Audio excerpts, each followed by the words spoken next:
Listo, podemos comenzar. Muy bien, reciban todos muy buenos días, la bienvenida a este espacio del Círculo Psicoanalítico del Caribe. ¿Cierto? Hemos retomado agenda hoy con esta actividad, aprovechando los rezagos que nos dejó la época de pandemia y la idea de que el escenario virtual era también una oportunidad para interlocutar, para conversar con personas que no están aquí, ¿cierto? En el espacio del 3D.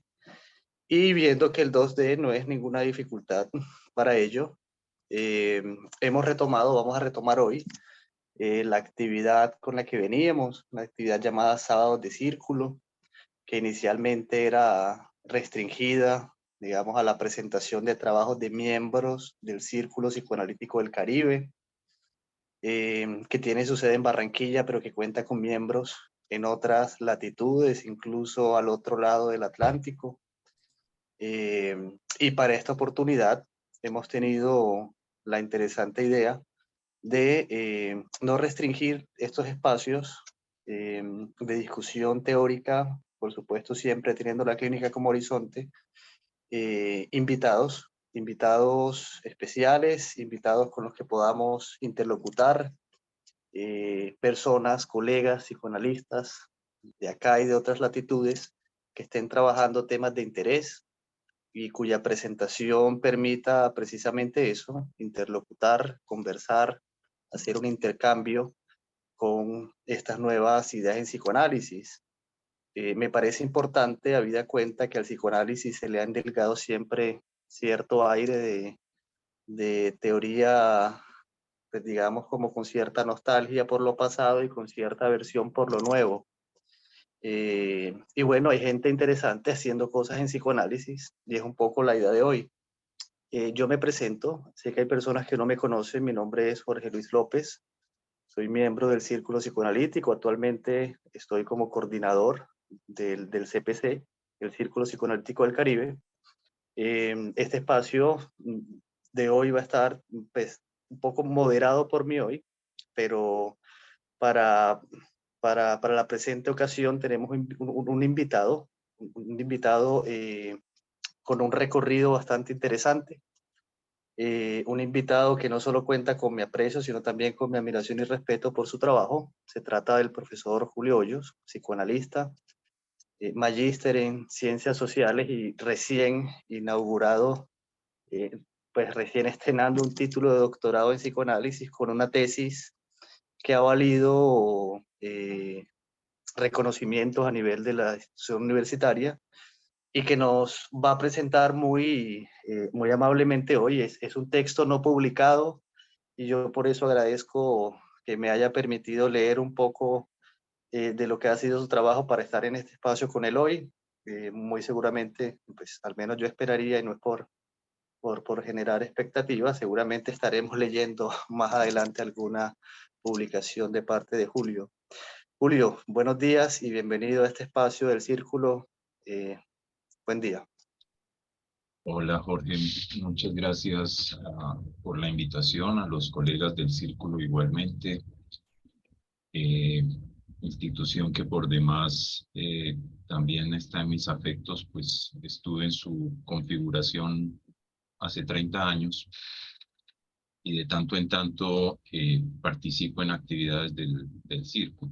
De hecho, cuando se comenzó esta investigación, presenté, digamos, como un primer esbozo en los 25 años en Cartagena, y la última actividad en 4D, que fue en el 2019, el año antes de la pandemia, también en una actividad del Círculo, y de la cual pues salió una publicación interesante sobre el psicoanálisis en la época que no escucha, donde también apareció ya un artículo más avanzado sobre lo que se iba trabajando en la investigación de la tesis doctoral. Bueno, entonces creo que es un espacio como para conversar. Yo no preparé una conferencia magistral, me parece más interesante conversar tanto contigo como moderador, pero también con los asistentes en las Así preguntas es. que vayan surgiendo. No sé cómo quieres Así que es. trabajemos, Sí, si las van sí, haciendo paralelamente o al final, o no sé, como quieras. bueno, te propongo la siguiente metodología. Tengo algunas frasecitas, unos recortes del texto que leí. Yo diría que podemos dar más o menos como unos 45 minutos para que tú hagas un desarrollo, primero a partir de estas señales que yo voy a ir dando, ¿cierto? Y luego abrimos entonces la conversación, porque precisamente queríamos que este espacio fuera por este medio, por el Zoom, y no directamente. Ya se ha hablado de una transmisión directa por YouTube, pero eso impedía lo que queremos hacer, que es que podamos conversar aquí entre todos. Entonces, un primer espacio en donde desarrollas a partir de estas señales, ¿cierto? Conmigo, y entonces luego abrimos ya un conversatorio como tal. El trabajo que nos presentas hoy, entonces, nos has dado un título, es La transexualidad y el enigma de lo femenino. Es un trabajo de tu tesis doctoral, como decía ahorita. Hay frases bastante interesantes. Quiero empezar con la siguiente, ¿cierto? Bueno, antes de eso, más bien quisiera que nos dieras un contexto, porque como he dicho, es tu tesis doctoral, pero si pudieras hacernos un contexto, digamos, como de qué trata, ¿cierto? Cómo surge, pues lo que pudieras decirnos de este trabajo que has realizado. Bueno, el título que tiene el encuentro de hoy es el título final de la tesis. Así fue presentada oficialmente ante la universidad. Tuvo distintos esbozos de título, o en la medida en que la misma pregunta de investigación iba modificándose en los primeros momentos del desarrollo del doctorado, pero siempre alrededor del tema de la transexualidad femenina. ¿Cómo surgió ese interés? Pues yo hacía una práctica hospitalaria en un servicio de cirugía maxilofacial del Hospital San Vicente de Paúl, de acá de Medellín. Y, digamos, ahí se habían realizado otras investigaciones sobre la mirada, sobre las cirugías cosméticas, etcétera. Y en un momento empezaron a llegar algunas 2 o 3 personas que buscaban feminizarse el rostro, y eran personas que se ubicaban o se nombraban, algunos como trans, otros como transgénero, otros como transexuales. Y pues yo nunca había atendido personas con esa posición subjetiva, o por lo menos con ese nombre que los identificaba. Y entonces sentí que tenía que empezar a estudiar. Coincidió ese momento con el inicio del doctorado, con la apertura de la primera corte del doctorado en psicoanálisis de la Universidad de Antioquia. Y yo lo quería hacer y propuse ese tema y fue aceptado. Y eso permitió pues empezar a desarrollar todo el asunto. Quizás inicialmente me interesaba más las consecuencias psíquicas de las cirugías de reasignación genital, por seguir un poco en la vía de lo que había trabajado antes con el tema de las cirugías cosméticas. Y luego apareció otra cuestión que quizás ahorita podamos ampliar, que tenía que ver con un universal que se había construido en el ámbito del psicoanálisis, y era de que todo transexual era psicótico, lo cual pues creo que hoy no es sostenible, ¿cierto? Por lo menos ese universal, esa categoría universal. Y dos, que el mismo fenómeno entendido como fenómeno social, es decir, como un hecho de discurso en el vínculo social, de la aparición en escena cada vez más explícita y pública de toda la diversidad sexual, particularmente de personas que se denominaban o se denominan como trans. En el amplio sentido que hoy tiene lo trans, ¿sí? Es decir, antes se podría, esa T del LGBTIQ+, esa T puede representar tanto a travestis como transgéneros, como transexuales, no siendo lo mismo cada una de esas categorías o identificaciones, pero que, digamos, un poco como efecto mismo del discurso, hoy se ha ido nombrando como trans, ¿sí? Y bueno, entonces yo fui decantando un poco y lo que fue apareciendo como más interesante, porque sin duda la producción bibliográfica del ámbito del psicoanálisis, particularmente en la enseñanza de Freud y Lacan, uno la encuentra muy exigua respecto de la transexualidad en la segunda mitad del siglo XX, porque antes de ese momento no se hablaba de transexualidad, ni siquiera el concepto como tal existía. Se acuña 1948-49. Pero en lo que va de este siglo, digamos, la producción bibliográfica ha aumentado bastante, y sobre todo en estos últimos 5 años, y especialmente en estos últimos 3 años, porque hay un hito importante en toda esta discusión, y es una conferencia que dio una persona que es representante de la teoría queer, que es Paul B. Preciado. La B es su nombre anterior como mujer, que era Beatriz, que es un filósofo y un activista, y fue una conferencia que dio ante los psicoanalistas de la Asociación Mundial de Psicoanálisis en noviembre de 2019, y a partir de allí generó, digamos, toda una expectativa y un intento de respuesta a esa conferencia, que fue más un manifiesto, porque el estilo de escritura de Preciado es bastante provocador, contestatario, ¿sí? Y sin duda es una persona militante de la teoría queer, militante en un performance corporal, ¿cierto? Y teórico, por supuesto.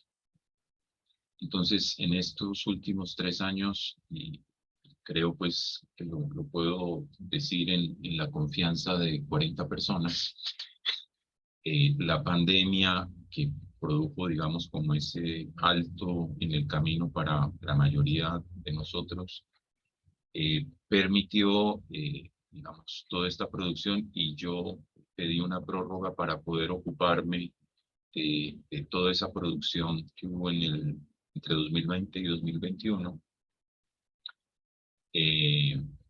porque si no, la tesis, si la hubiera presentado en 2020, que era el plazo fijado a comienzos de 2020, hubiera quedado rápidamente desactualizada, sin recoger esa última parte de la discusión.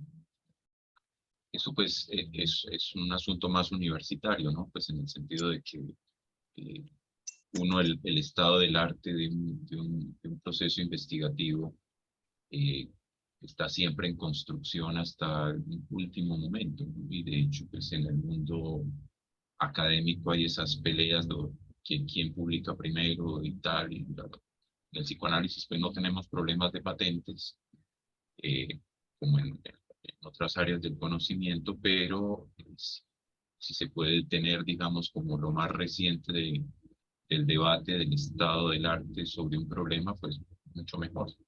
Entonces, digamos, es como el contexto más universitario, investigativo de cómo se produjo este trabajo. Muy bien.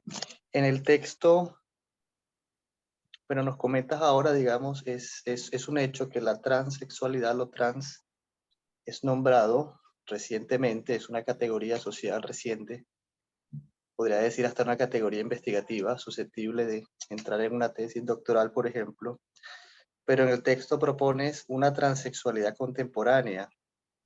y sugieres, obviamente, una transexualidad anterior a lo contemporáneo. ¿Qué pudiéramos decir allí? Sí, digamos, yo creo que es para mí, digamos, como investigador fue todo un hallazgo detenerme en indagar otros momentos de la historia donde la pregunta por la ambigüedad sexual y por la no, digamos, no predeterminación de el sexo a partir de la anatomía se había dado. Entonces, hay hay un pequeño recorrido, pues no exhaustivo, pero por ejemplo, si uno toma el libro de las Metamorfosis de Ovidio, encuentra al menos 3 o 4 referencias a, a cómo el mundo griego se estaba planteando esta pregunta: ¿por qué ser hombre y qué ser mujer? Y si hay posibilidad del paso de un sexo al otro, etcétera. Entonces está el famoso mito del hermafrodita, está el mito de Castalia, está el mito de Cibeles, está el mito del andrógino señalado por Platón en el banquete. Y el más interesante, a mi juicio, es el de Tiresias, ¿cierto? Porque Tiresias hace un tránsito hacia mujer y luego hace un tránsito hacia hombre a partir justamente del problema que está en el título, ¿sí?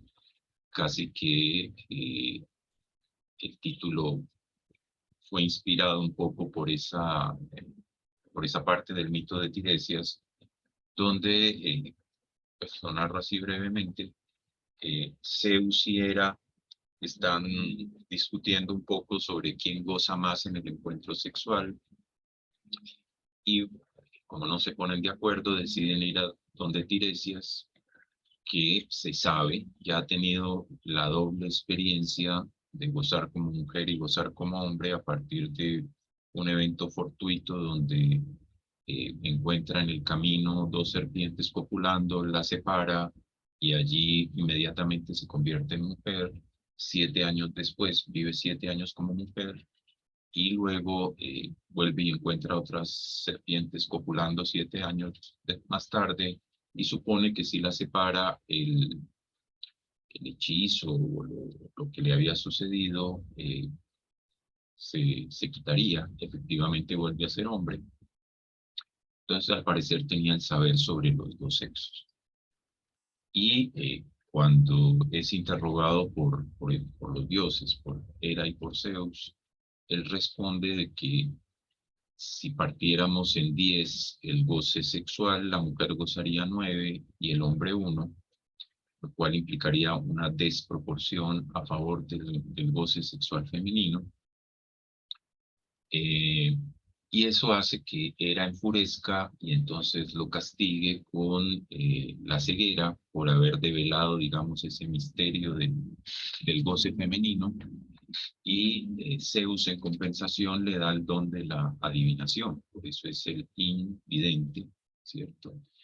El que ve a pesar de su ceguera, ve más allá a pesar de su ceguera. Entonces, eso respecto a los griegos, pero en la mitología hindú también están las irras, en la mitología más cercana mexicana están los muxes, en la mitología esquimal están los inuit, comunidades no occidentales estas, la hindú, la mexicana y la esquimal, y hay otra rumana y seguramente habrá otras, pero por lo menos encontré esas en ese sondeo, donde más allá de la anatomía hay una propuesta. No usan el término moderno de género, pero tienen distintos nombres y son expresiones que hoy se llamarían expresiones de género, que en el caso, por ejemplo, de los muxes, cambian con las fases de la luna. Alguien puede ser en una fase de la luna mujer, otro hombre, otro una mistura, etcétera, más allá de la anatomía. Entonces, esas conceptualizaciones de la transexualidad están asociadas a un referente simbólico propio de cada comunidad. Y, digamos, ya más en Occidente, todas las, decía al comienzo, el término como tal no existía. Existía referencias más patologizantes, ¿sí?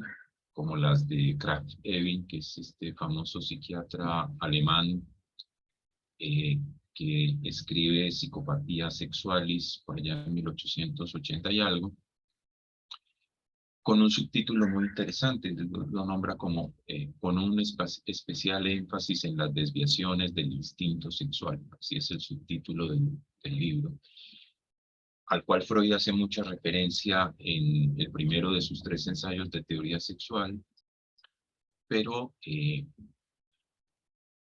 Krafft-Ebing tiene una de las variantes o aberraciones, como él las llama, que nombra es el hermafroditismo sexual paranoide, ¿sí? Entonces ahí hay una asociación entre esta doble vertiente sexual, nombrada hermafroditismo, aunque el hermafroditismo estaba referido fundamentalmente a la aparición ambigua en la anatomía, pero él lo toma así, y le pone la connotación de paranoia.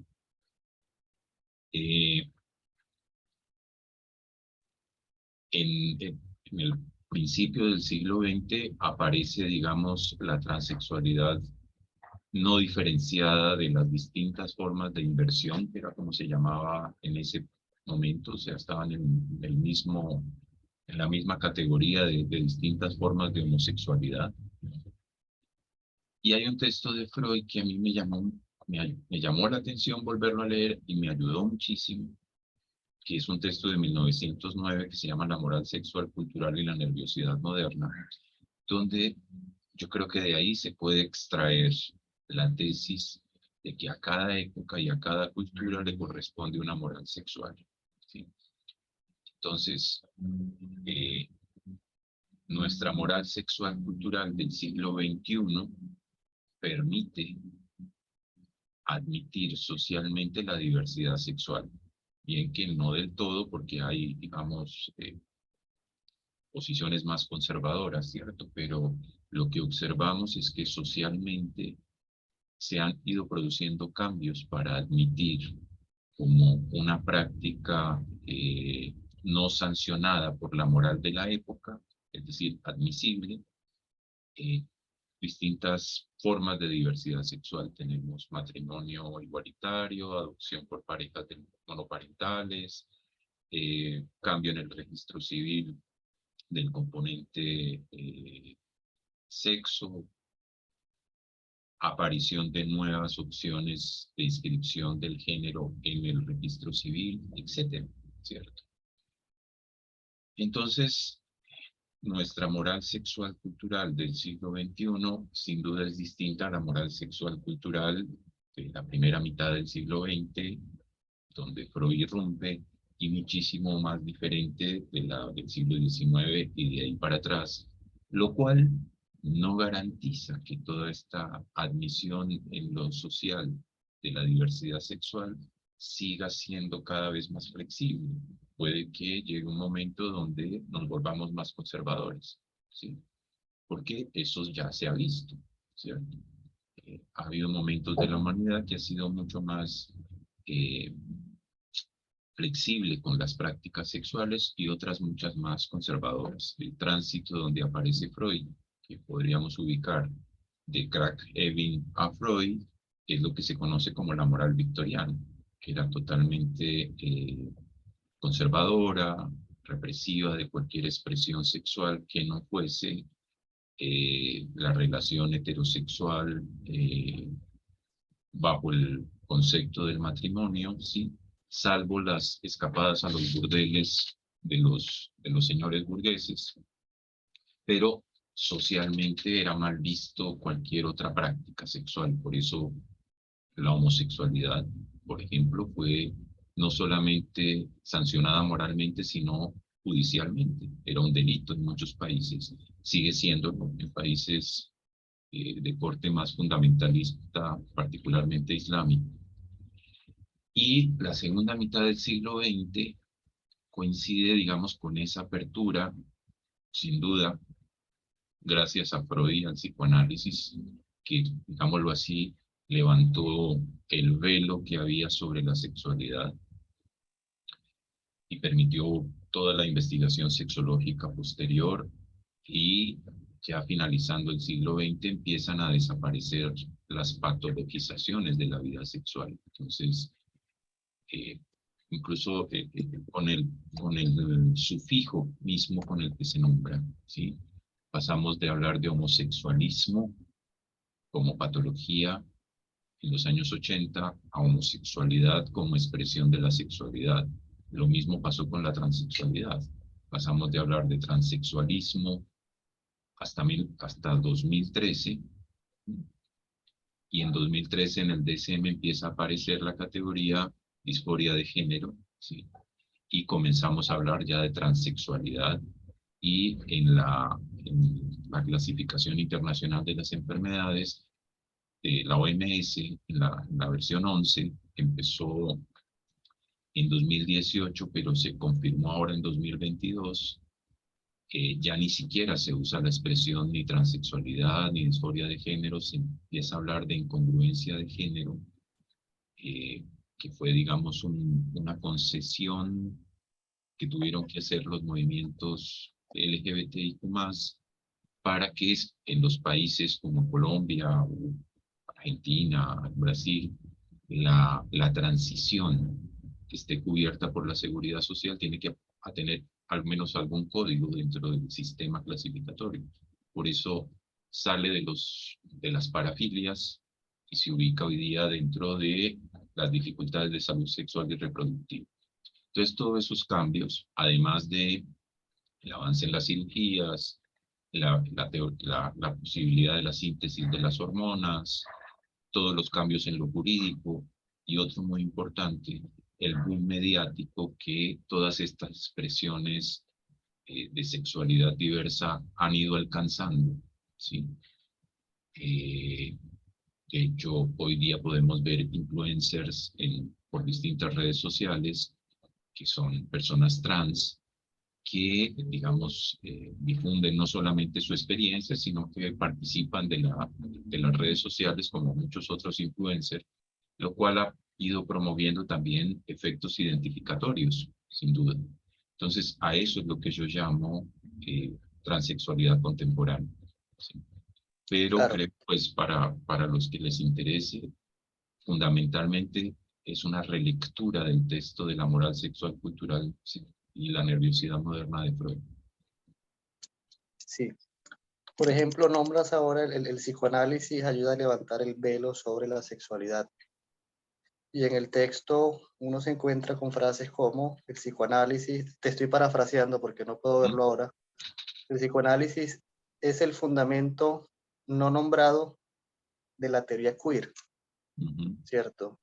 Y el psicoanálisis como el inicio incluso no admitido de las discusiones sobre género, admitiendo que ya en Freud, como lo nombras allí, con el concepto de pulsión, ¿cierto? Que si bien es un empuje sexual que uno podría pensar, a pesar de Freud, en Freud mismo está el hecho de que la anatomía no es el destino, ¿cierto? Como una pulsión sin objeto ya da cuenta de discusiones como muy de vanguardia hoy en ese contexto victoriano en el que Freud hace emerger el psicoanálisis. Me gustaría que dijeras un poquito de eso, es decir, cómo el psicoanálisis levanta ese velo, cómo ya en psicoanálisis hay una teoría, ¿cierto?, sobre eso que hoy se discute, sobre la identidad sexual, etcétera, etcétera.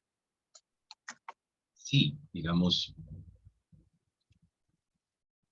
voy a partir al revés de tu propuesta.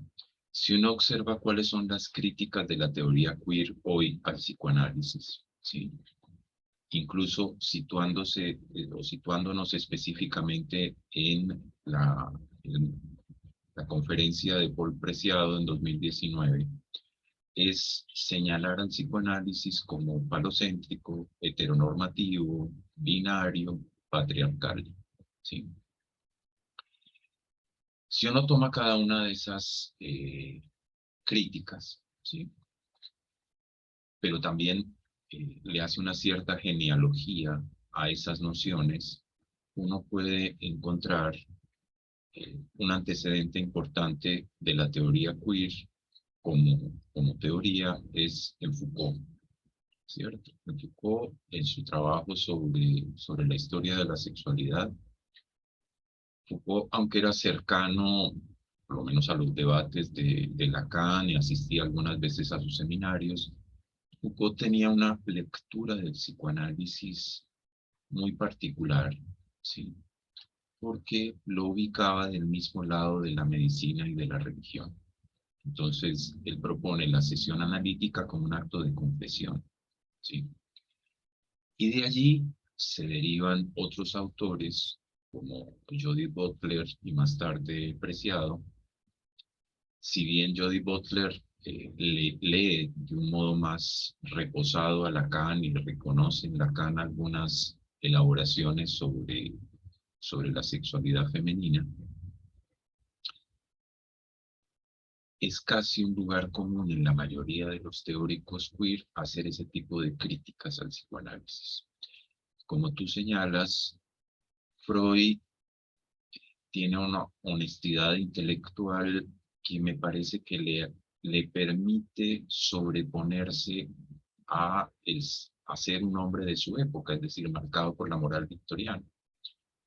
Y a pesar de lo que dictaba esa moral, poder decir que la pulsión no seguía por el instinto biológico, que los niños no solamente no eran ángeles, sino que eran polimórficamente perversos y que el rasgo estructural de la sexualidad humana es que es perversa, ¿sí?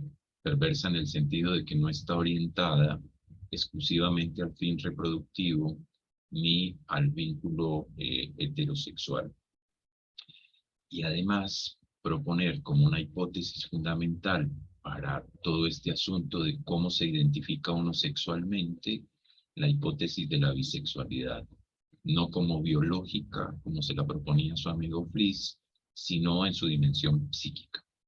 O sea que para Freud no era una cuestión predeterminada ser hombre o mujer. Ser macho y hembra sí, como una experiencia anatómica, pero que al sujeto, y creo que eso es lo que uno puede leer en consecuencias psíquicas de la diferencia sexual anatómica y en el sepultamiento del complejo de Edipo, eso es lo que uno puede leer, de que al sujeto, niño o niña, le implicaba un trabajo psíquico tener que vérselas con esa dotación anatómica, ¿sí? Tener cositas de hacer pipí, como decía Juanito, o suponer que los otros tuvieron y se las quitaron, o la niñita suponer que por alguna razón ella no nació así, etcétera. Todas esas fantasías infantiles sobre la diferencia sexual anatómica suponen un trabajo psíquico. Y hay para mí, digamos, una perla preciosa que hallo en el trabajo sobre la joven homosexual, cuando está discutiendo sobre la elección de objeto de la joven homosexual, como en la Cocotte encontraba tanto aspectos femeninos como masculinos femeninos de lo que es, por su pregunta, qué es ser una mujer, y masculinos de su hermano, del cual también tenía una relación muy particular. Freud dice allí que entonces, más o menos la frase es así, pues no la tengo aquí para citarla textual, pero es más o menos así. Puede que un hombre con rasgos muy viriles elija como partener a alguien de su mismo sexo, ¿sí?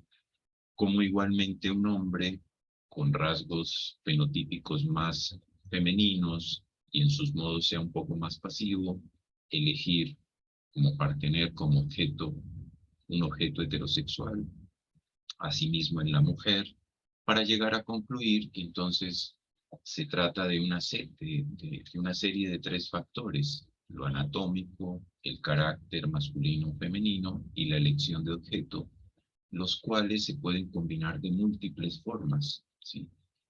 Eso, si uno no dice que es Freud, ¿sí?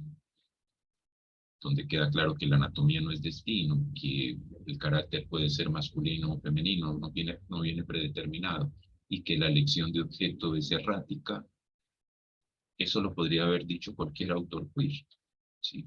Entonces, si en 1924, 20, perdón, ya encontramos esa referencia, sumada a las otras que vienen desde los 3 ensayos, creo que muchas de las críticas de la teoría queer a partir de la mala lectura de Foucault sobre Freud, y ubicarlo de ese lado, digamos, como moralizante, que sin duda hace parte de la historia de una versión del psicoanálisis, porque la versión del psicoanálisis norteamericano de muchos migrantes con la guerra es que el psicoanálisis lo que debería lograr es que un sujeto fuera maduro, adulto y genital, ¿sí?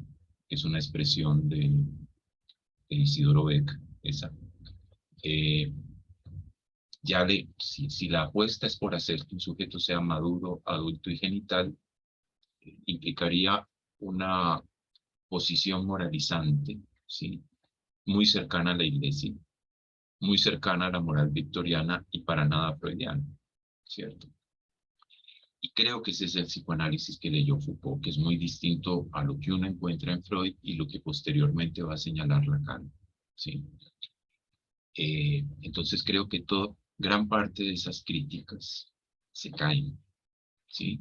Porque lo de falocéntrico, que es otro problema, sin duda para Freud, cuando Freud eleva la diferencia sexual a la inscripción de esa representación de presencia o ausencia, ¿sí? Y es a eso a lo que él llama el palo, ¿sí? Eso está en la Organización Genital Infantil de 1909.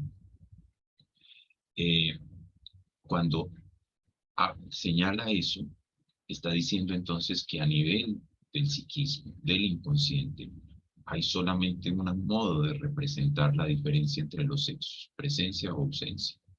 Por eso se le vuelve, bueno, se le vuelve a él, no, se vuelve desde los griegos, es enigmático lo singularmente femenino, que es lo que va a terminar, me parece, formalizando de un modo más lógico Lacan con su hipótesis de la mujer no existe, etc. Pero decir que es falocéntrico es una pobre lectura, ¿sí?, de lo que es la realidad del inconsciente, porque efectivamente el inconsciente es falocéntrico. En eso sí tiene razón, ¿sí?, porque solamente hay un modo de representarse la diferencia, ¿sí? Por eso el goce singularmente femenino, que ya es una elaboración lacaniana, siguiendo del punto donde Freud dejó el problema. Freud deja el problema en el punto de qué desea una mujer, la mujer como continente oscuro, y no le alcanzó el tiempo para lo que empieza a elucidar en la conferencia sobre la feminidad de los años 30, de que quizás habría que indagar más en lo predípico de la niña, ¿sí? Porque evidentemente él encuentra un límite en su intento de pensar la sexualidad femenina al modo de la sexualidad masculina.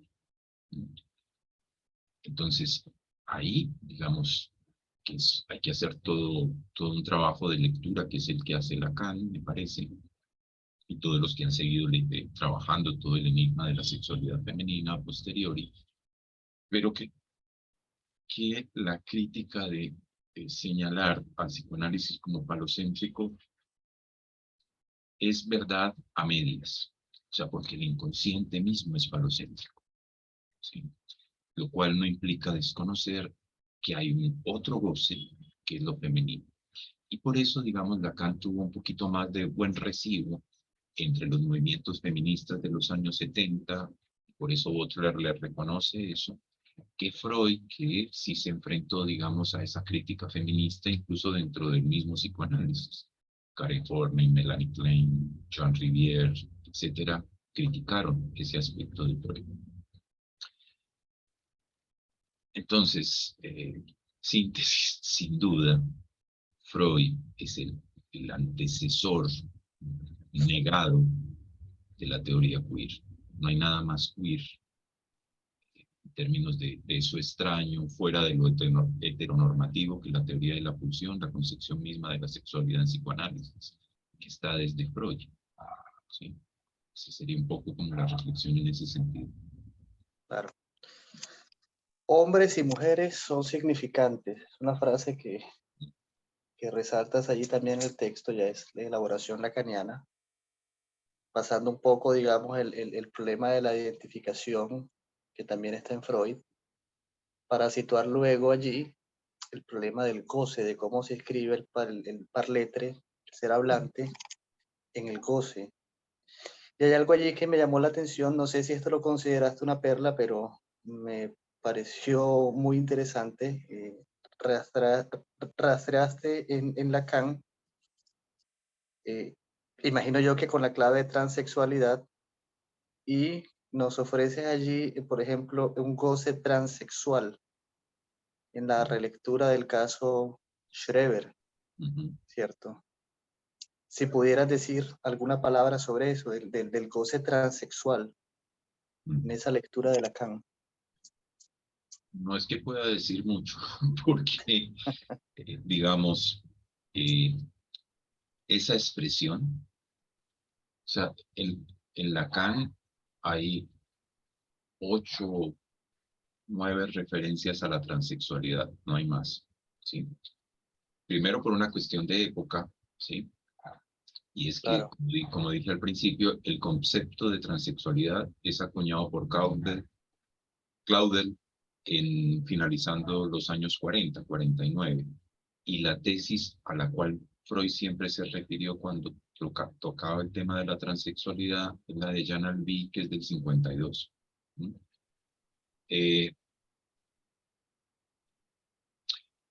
Cuando Lacan escribe en el 58 el trabajo sobre de una cuestión preliminar a todo tratamiento posible de la psicosis y se ocupa del caso Schreber, cuando está esquematizando el grafo que se conoce como el esquema I,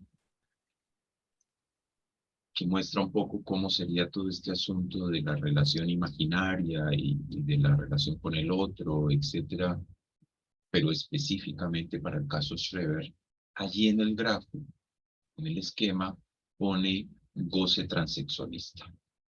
¿Sí? No goce transexual, sino transexualista. A partir de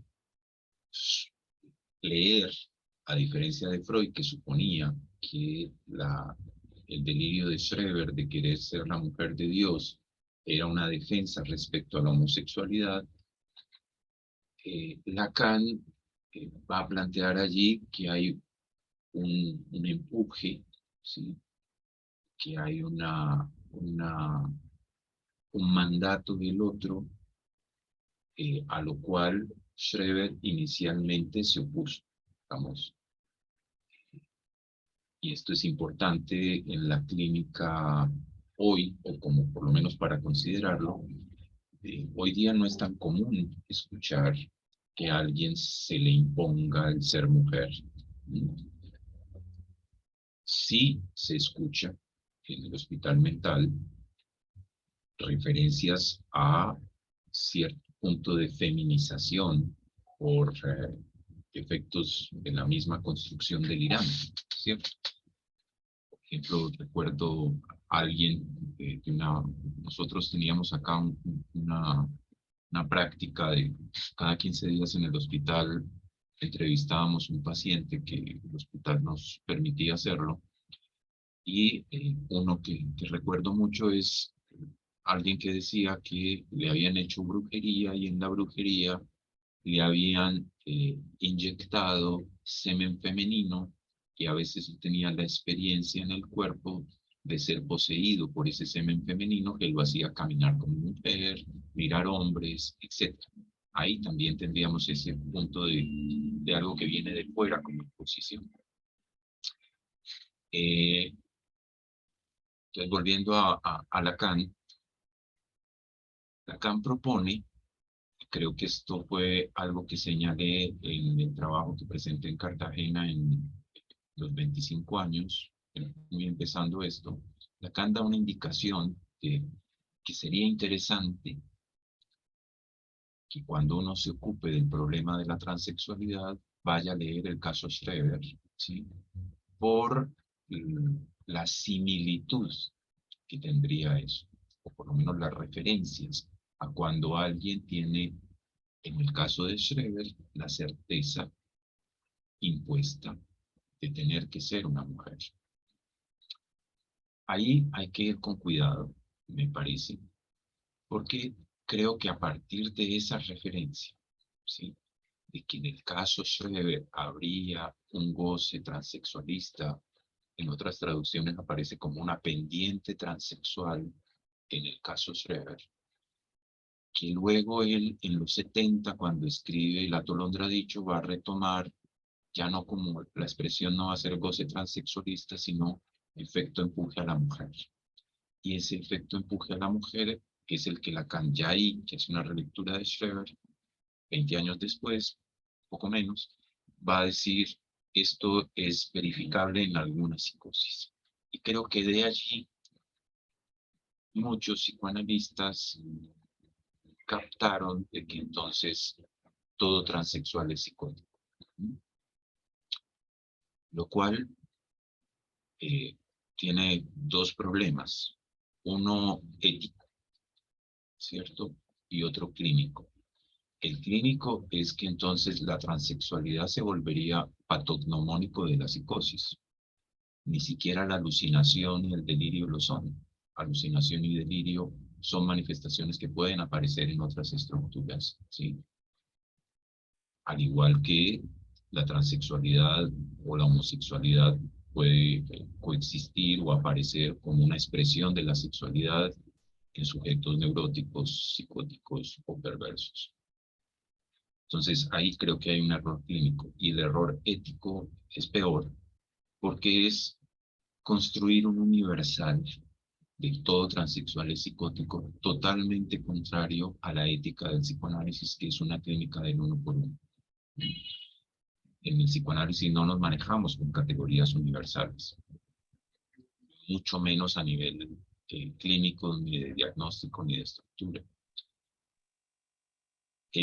Eso creo que empezó a, bueno, y si el fenómeno creció tanto, particularmente en el siglo XXI, entonces tendríamos que pensar que hubo una pandemia de transexualidad, ¿sí?, lo cual tampoco es sostenible, ¿sí? Quizás entonces hay que pensar otras vías para entender este fenómeno en lo social, ¿sí?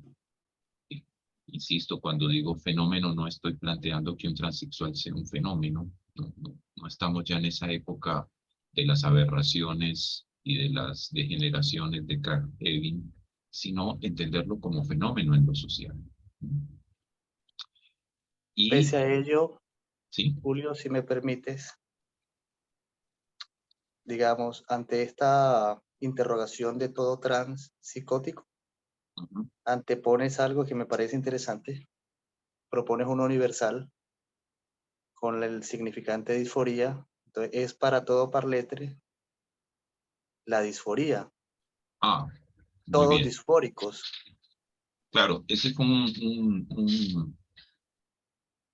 un juego de palabras que me pareció interesante, porque a partir de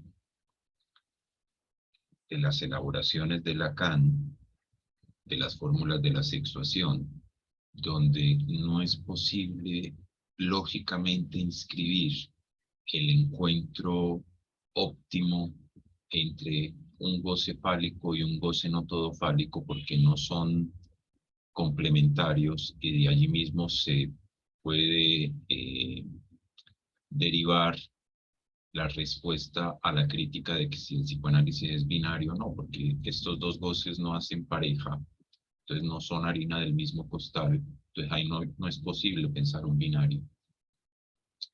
Entonces, si ese encuentro no es binario, ¿sí? Retomando un poco el mito de Tiresias, en Tiresias él lo que refiere es una desproporción entre el goce femenino y el goce masculino, o el del hombre y el de la mujer. Lacan lo que va a plantear no es una desproporción, sino una no proporción. No proporción en el sentido de que no es posible, lógicamente, que el goce fálico y el goce otro o goce radicalmente otro femenino hagan pareja. Y eso plantea entonces un problema para la sexualidad humana. La sexualidad humana siempre es problemática para todo sujeto. Incluso para los que hacen películas porno, cuando se ve el detrás de cámara de las películas porno y lo que cuentan, se da cuenta uno perfectamente que no es esa ideal de todo perfecto que aparece allí en la exhibición o en el montaje, que más es una realización fantasmática, ¿cierto? Lo que se plantea, se pone allí en la cámara. Entonces, si dísforos es malestar, es no contento, no agrado, ¿sí? Es un problema que se plantea para todos, ¿sí? Entonces, más que hablar de una disforia de género, como intentó acuñar el DSM, la transexualidad, ¿sí? Creo que la confusión lógica es más bien una disforia con el sexo, con lo real del sexo, que es lo real del sexo, siguiendo a Lacan, ese desencuentro entre los goces, ¿sí? Y eso implica para cada uno un problema que tendrá que ver cómo la resuelve, ¿sí? Esto no quiere decir que no haya coito, por supuesto que hay coito, ¿sí? Pero más allá de esos encuentros de los cuerpos, siempre queda algo de pérdida. No por nada, lo que observamos a veces hoy es justamente el intento de potenciar la experiencia sexual, lo cual inmediatamente evoca que si hay que potenciarla es porque hay un déficit. Ese déficit es el problema, es el desencuentro.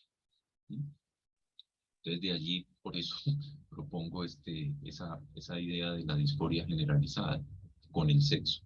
¿Sí?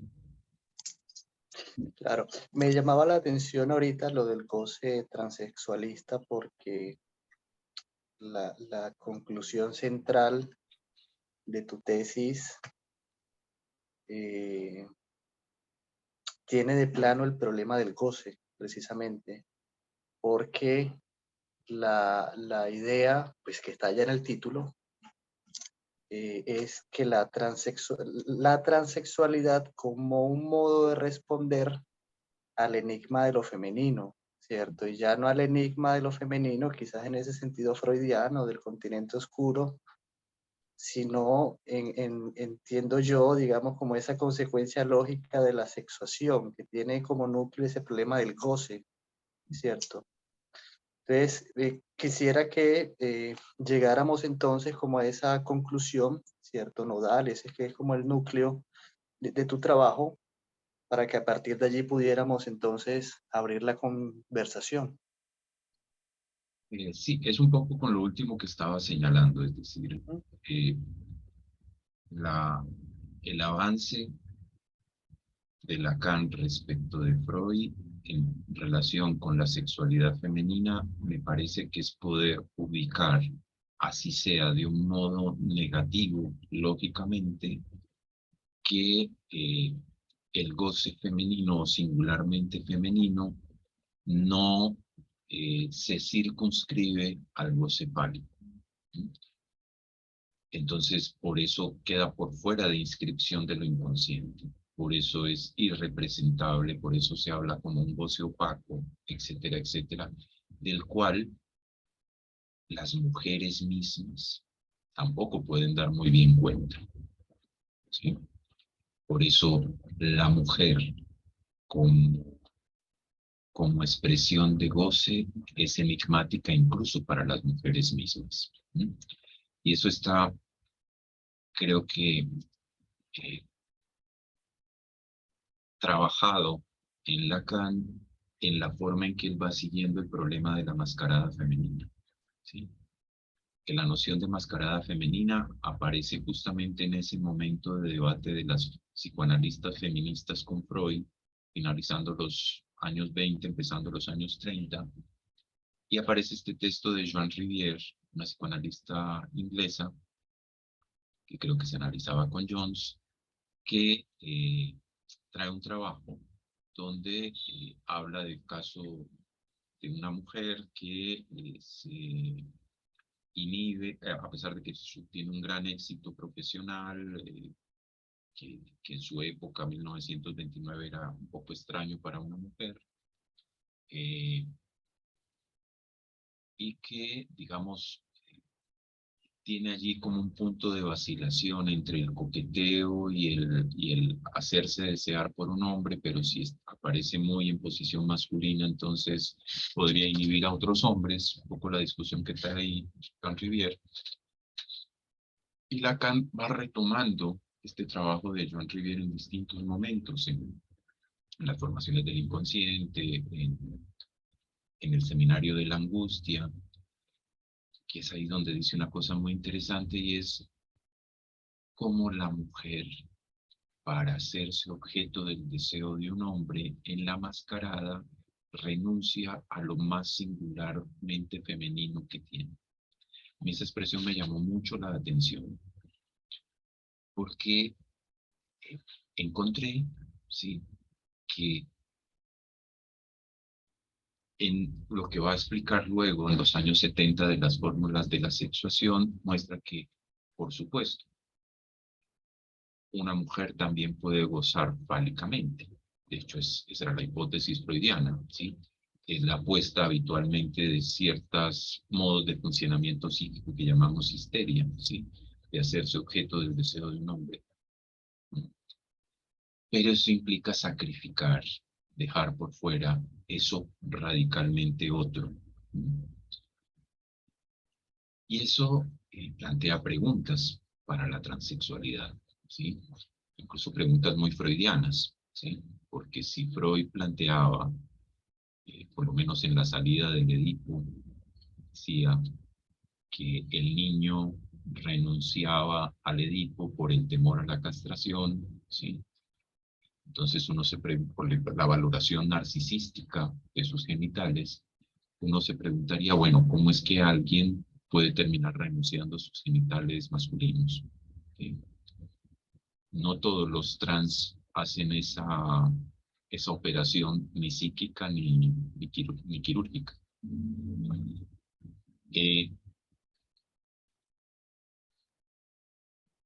Entonces, si el goce radicalmente otro, ese goce femenino, es una interrogación, no solo para las mujeres, sino también para los hombres, podría plantearse la hipótesis de que si en algunos nacidos como hombres y empiezan a tener esta experiencia de sentirse mujeres, querer indagar qué es ser una mujer, etcétera, etcétera, podría plantearse si es una forma que la moral sexual cultural de nuestra época permite hoy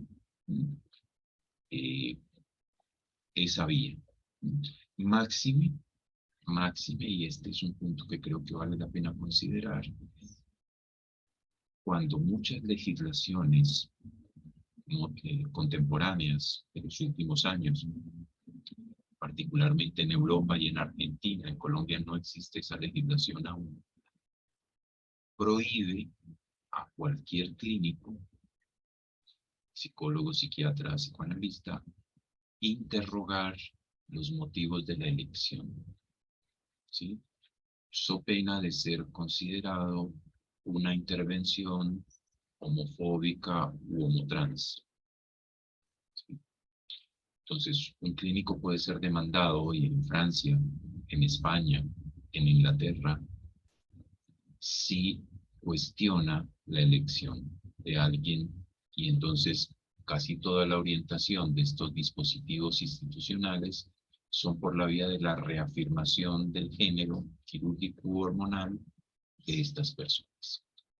A contrapelo de eso, han empezado a aparecer cada vez más testimonios de personas arrepentidas, incluso uno que ha tenido muchísima publicidad en Inglaterra, que es el caso de, ahorita se me escapa el nombre, pero es una chica originalmente mujer que hace un tránsito a ser un varón trans, que demanda a la clínica Tavistock porque no fue suficientemente escuchada de un modo adecuado, interrogada, dice ella, en su demanda, y entonces hizo una transición de la cual ahora está arrepentida. Me parece que si el psicoanálisis es capaz de transmitir que su interrogación sobre el goce sexual se hace para todo sujeto, incluso para los que se definen como heteros, cis, etc. Y no con una función moralizante ni prejuiciosa de decir usted no debería elegir esto porque así no es, porque el deber ser es estar al otro, para nada. Y creo que eso da perfectamente ejemplo el mismo Freud en aquella famosa carta a la madre del homosexual que le consulta, que le dice que el psicoanálisis no puede hacer nada por reorientar a este chico que lo escuchará en su malestar como escucha a cualquier otro, ¿cierto?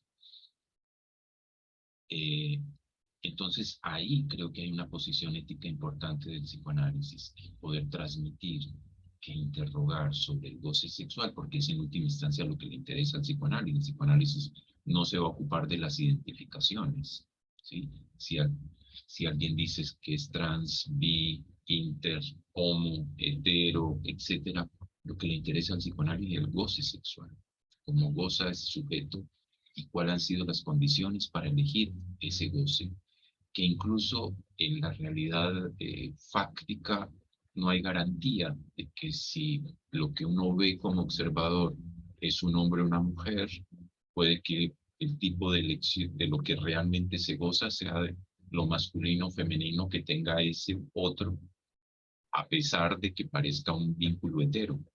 Es decir, es cosa más compleja aún. Entonces, creo que diciendo eso de que el punto de interés para el psicoanálisis, el asunto del goce, es donde podemos aportar algo a la discusión del fenómeno en la actualidad. Diría eso para que pudiéramos conversar entre todos entonces. Sí.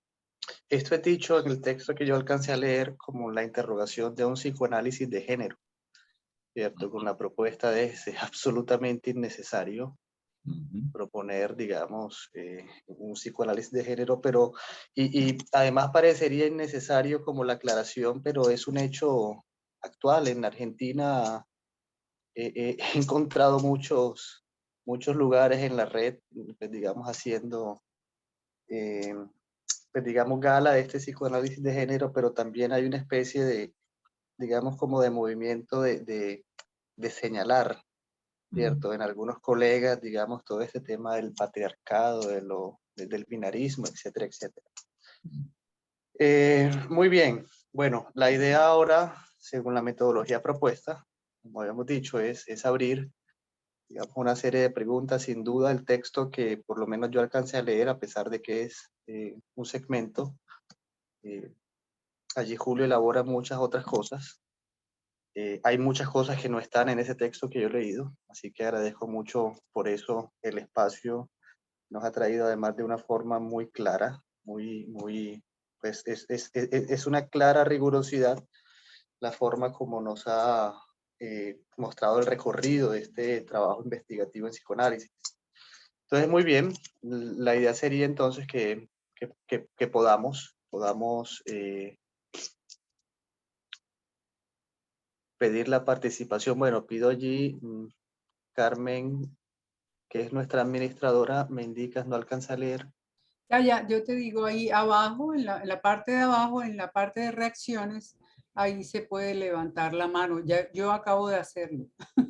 Porque, Ok, ok, estoy con el móvil, entonces pues sí. Bueno, si quieres yo eso ayudo en puede, eso. Yo levanté la por mano porque favor, quiero hablar, pero puedo estar pendiente. Sí. bueno, te puedes dar la palabra, claro que sí.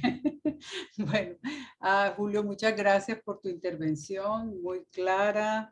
Y bueno, hice precisamente, son dos preguntitas muy cortas. Una que tiene que ver con el recorrido que sé que has hecho todos estos años, y es respecto a esa afirmación de que ya Freud estaría ahí, porque el psicoanálisis ya ha planteado lo que la teoría queer propone y que habría un desconocimiento de parte de los teóricos y de las teóricas queer del psicoanálisis.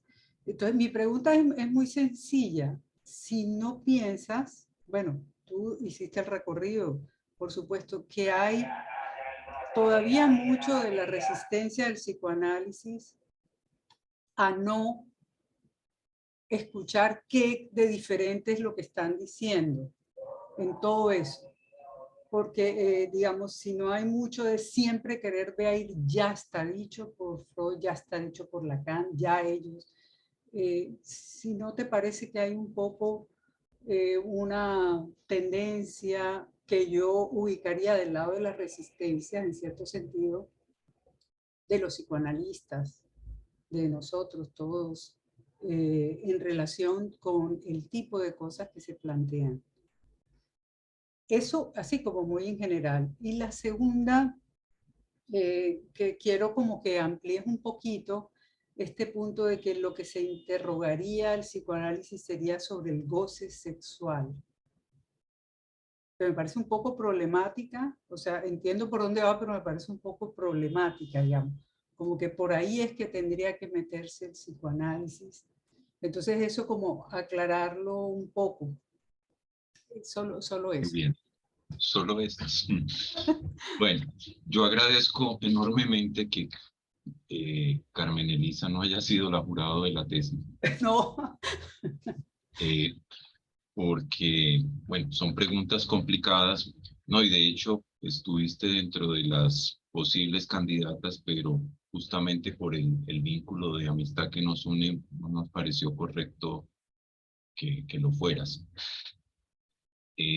Solo por eso. Y porque anticipaba que ibas a hacer preguntas como estas. Bueno, el, el,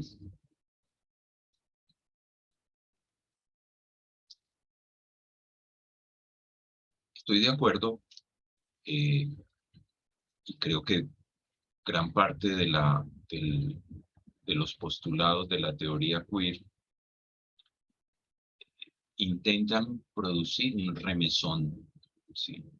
En la concepción social de la sexualidad.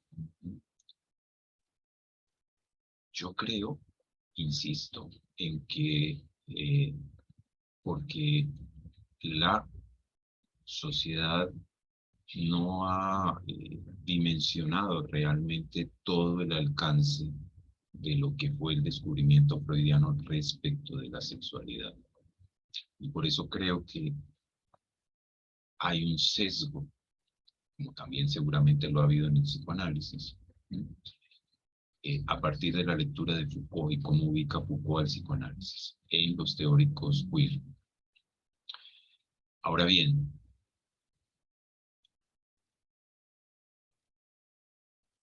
eso que Freud dijo respecto de la homosexualidad en 1935, con el caso de esta madre del joven homosexual,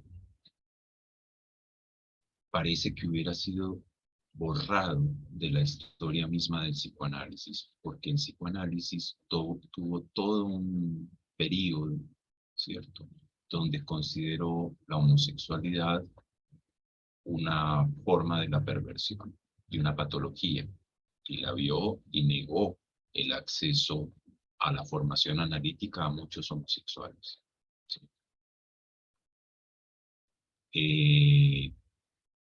Entonces, del lado del psicoanálisis, por supuesto, que también ha habido prejuicios, ¿sí?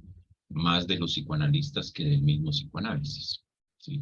Sobre todo, como decía, en esta vertiente donde se propuso que el deber ser de un análisis era lograr que un sujeto hiciera una síntesis de las pulsiones.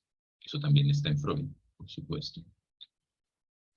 Porque Freud en cierto punto parece, es muy interesante, perdón el paréntesis, si uno lee la organización genital infantil, Freud arranca diciendo, es una aspiración que haya una síntesis de las pulsiones al final de la organización genital en la pubertad. Pero al final del texto, lo que empieza a hablar es sobre la primacía del falo, que contradice justamente una organización genital en pos de la reproducción y la heteronormatividad. O sea, es Freud contra Freud en 10 páginas que tiene ese texto. Me parece que este afán normativizante que tuvo esa versión del psicoanálisis es ante lo que se opone la teoría queer, ¿sí? Y ante lo que se opuso Foucault. Sin duda creo que falta una conversación, y en lo que va de este siglo es una conversación que se viene dando entre teóricos queer y psicoanálisis, ¿sí? Para establecer puntos de convergencia y puntos de divergencia. A mi juicio, los puntos de divergencia no están en esas críticas que hace Preciado. ¿Sí? ¿Sí? ¿Por qué? Porque esas críticas se caen cuando uno se mete al corazón de la teoría de la sexualidad en psicoanálisis.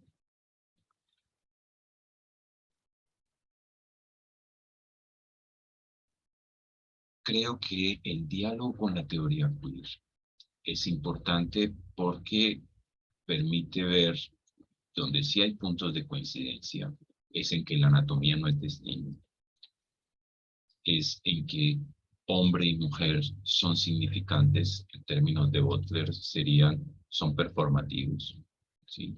Y constituyen los géneros inteligibles, y todas las disidencias serían los géneros ininteligibles.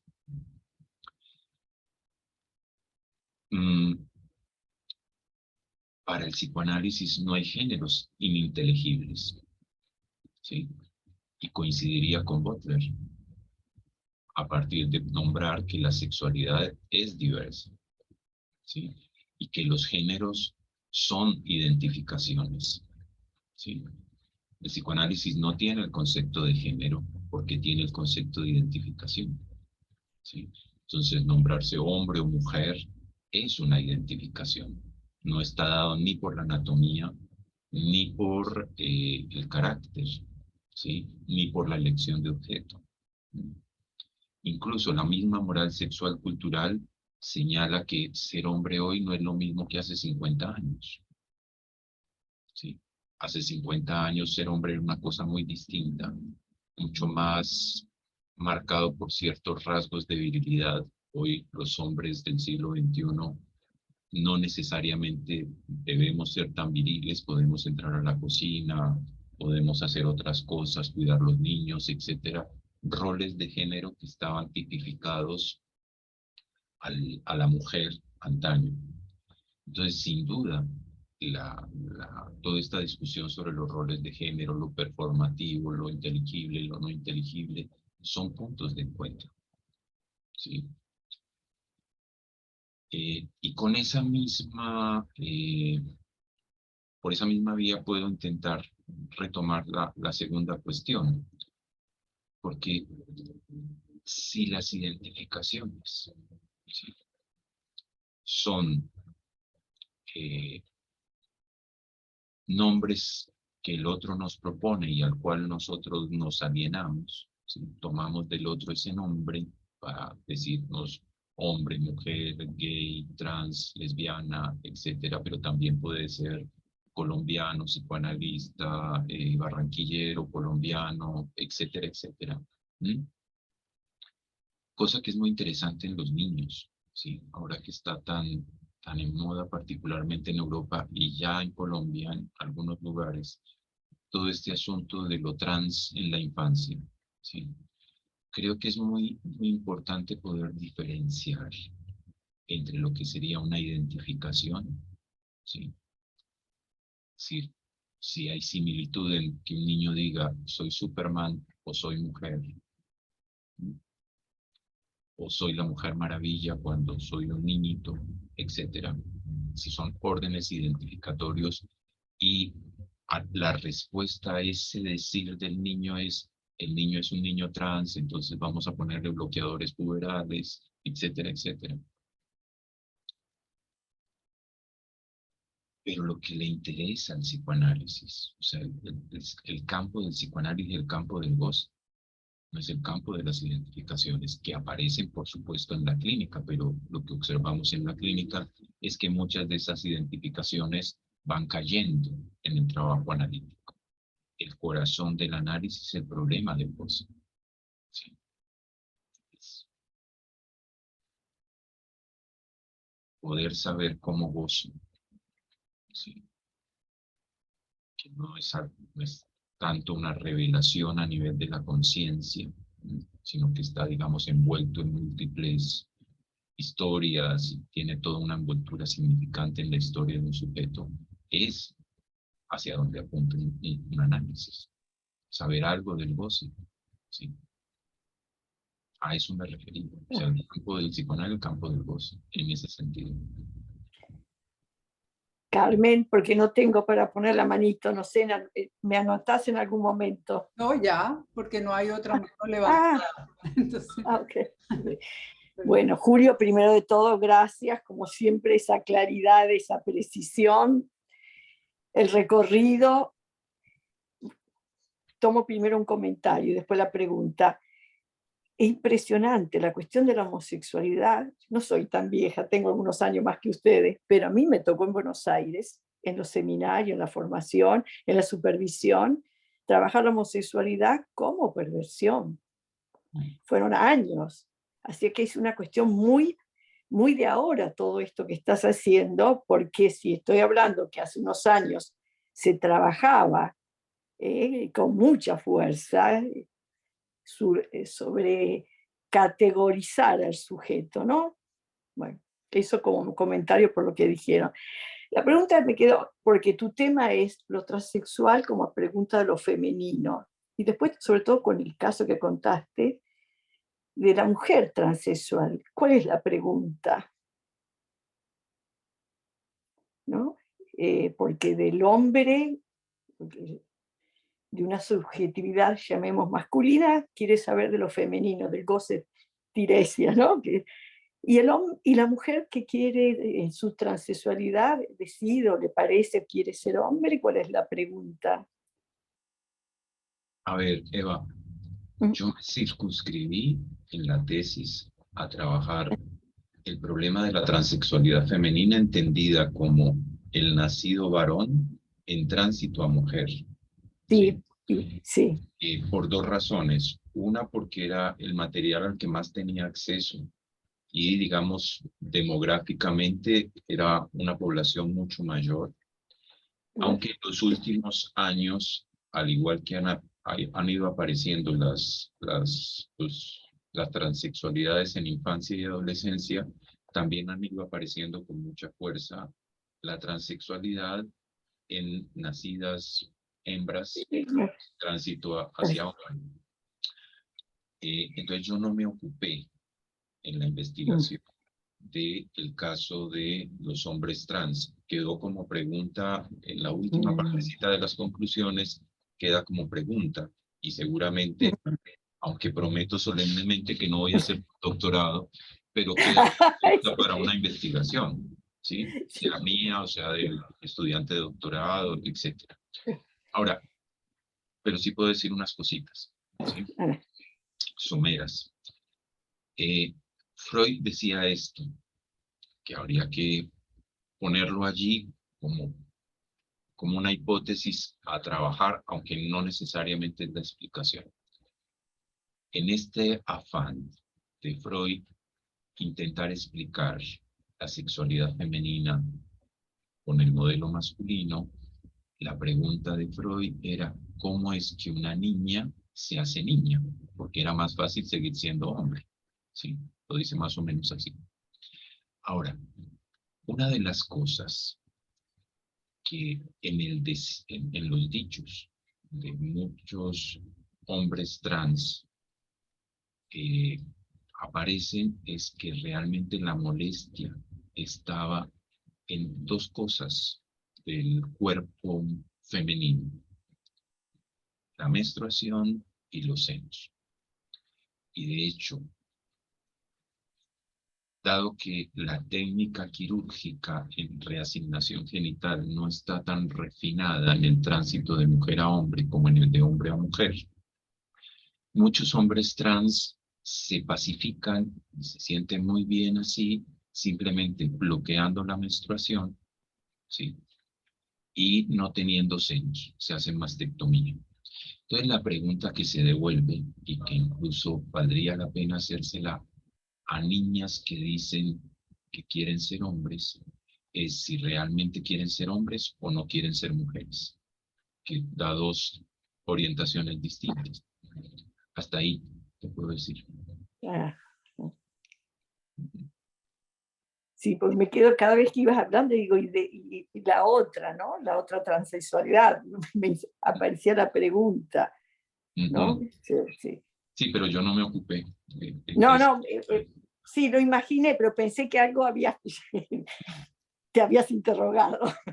Esto que te acabo de decir, porque digamos, en Medellín, en algunos colegios femeninos, particularmente de clase alta, ha empezado a preocuparse muchísimo, y me han llegado preguntas en relación a eso, de, digamos, varias niñas, no solamente en la cosa lésbica que empieza a manifestarse más claramente, sino muchas niñas diciendo que quieren hacer la transición. Pero creo que lo importante allí, y eso creo que es un punto ético del psicoanálisis, de introducir la pausa, o sea, no responder inmediatamente con el bloqueo hormonal, que es lo que se hace con niños, sino escuchar bien si realmente quieren ser niños o no quieren ser mujeres. Porque si lo que se rechaza es la menstruación y los senos, puede que el asunto sea más una pelea con lo femenino, realmente una aspiración a ser. Me hiciste acordar, ¿no? La hija de Brad Pitt, siempre me olvido el nombre de ella, de la esposa. La hija Jolie, de Angelina Jolie. Una de las hijas, que de chiquita la vistió de hombre, llegó a la adolescencia y se quiere quitar todo lo que le habían hecho de hormonal y de vestido, que ahí me parece más del deseo de la madre, ¿no? Hay toda una cuestión, ahora no sé últimamente, pero lo seguí un tiempo y fue bastante fuerte, es lo que estás diciendo, ¿no? Sí, ahora ella se presenta más como niña. Sí, sí, sí. Sí. Tuvo una época que se presentaba como varoncito, pero...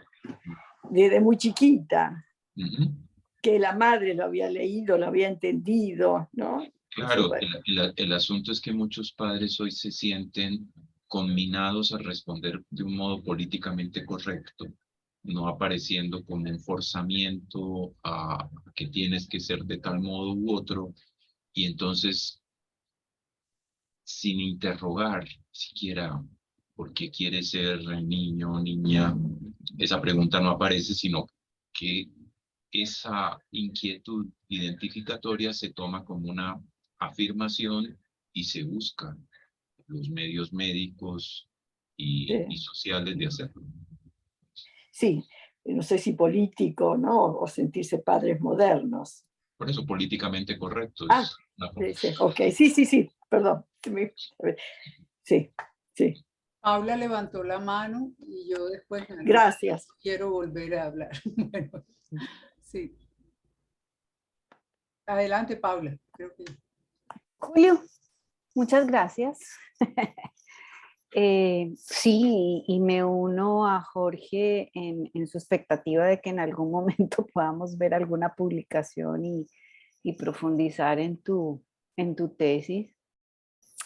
Y quería preguntarte, o más bien pedirte si puedes profundizar un poquito en algo que mencionó Jorge, que no, no sé si es una expresión tuya, es algo que aparece en tu tesis como un subtítulo, un título sobre la disforia de la transexualidad. ¿Cómo es?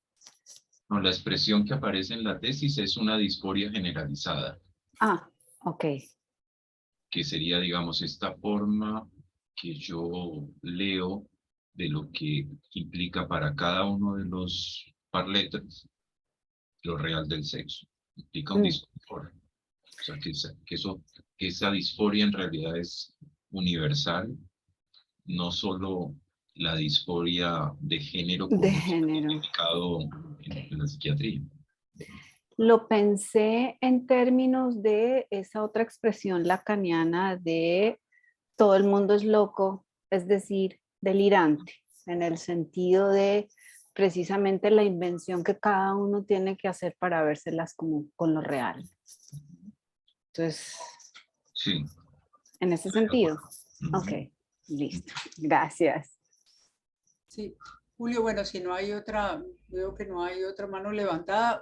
Yo no sé si tú has visto, yo trabajo a veces con mis estudiantes un episodio de la serie de Striking Vipers. Bueno, en todo caso es como una pareja de amigos, hombres, que en un juego, en el espacio virtual, el uno toma un avatar de mujer y el otro... ¿En cuál serie? Striking Vipers, el No, episodio... No, Striking Vipers es, perdón, Black Mirror. Black sí, Mirror, la Striking última, Vipers. sí, vi el capítulo. Ok, y entonces en la pregunta que el que es hombre en el juego y también en la vida real, digamos por decir, le pregunta al otro qué se siente gozar como mujer, porque el otro escoge ese personaje. Y entonces establecen como la diferencia de una cosa es el que toca solo en una orquesta, que sería el hombre, con su voce, y otra la mujer, que sería la orquesta, digamos, como Sí. la orquesta. Y pensaba en algo del transexual femenino. Bueno, No sé. cuando vi ese capítulo, pensé que el guionista se había inspirado en el mito de Tiresias, que es la versión 2021, del siglo XXI del mito de Tiresias, ¿sí? A través de los avatars, de los videojuegos, etcétera, ¿sí? Porque es más, pues no sé si vale la pena precisarlo. Hay un momento donde ambos tienen una inmersión en el espacio virtual y hacen que los dos avatares copulen, ¿cierto? Y es ahí, a partir de ahí, de sobreponerse un poco a la vergüenza por el encuentro homosexual, aunque fuese hetero dentro del mundo virtual, traiga esa pregunta.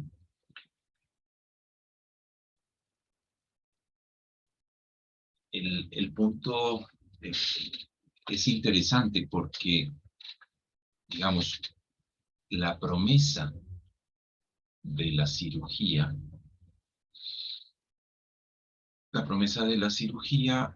y el éxito médico de la cirugía es que la sensibilidad sea conservada, ¿cierto? Entonces, por eso, en el tránsito de hombre a mujer, me refiero. Entonces, por eso la cirugía, la técnica quirúrgica, busca preservar la inervación del glande y del glande se hace un neoclítoris, ¿cierto? Y los testimonios a posteriori de mujeres transexuales que han hecho el tránsito quirúrgico, a veces aparecen del lado de no perdí ninguna sensibilidad, recuperé la sensibilidad, estoy dichosa y tal. ¿Sí? Entonces, como experiencia de cuerpo, si la expresión es, si el decir es no perdí o recuperé, entonces uno se preguntaría qué es lo que se recuperó y qué es lo que no se perdió. Si es una experiencia de cuerpo que ya se tenía previo a la cirugía. Entonces, si realmente habría alguna novedad, ¿sí? Algo del orden de lo inédito, de lo no experimentado antes, ¿sí? En esos decires no parece que hubiera algo del orden de lo inédito. Incluso algunas mujeres transexuales que se han hecho el procedimiento, hablan incluso de una vagina trans, ¿cierto? Y ahora que tengo una vagina trans, puedo experimentar, tan. Pero, digamos, como experiencia de cuerpo, no parece nada novedoso, ¿sí? Esto me llevó incluso a leer algo de un texto que probablemente, creo que alguna vez lo conversamos, creo que sí lo tienes trabajado, que es el texto de Lequer sobre la historia del orgasmo femenino, este historiador francés.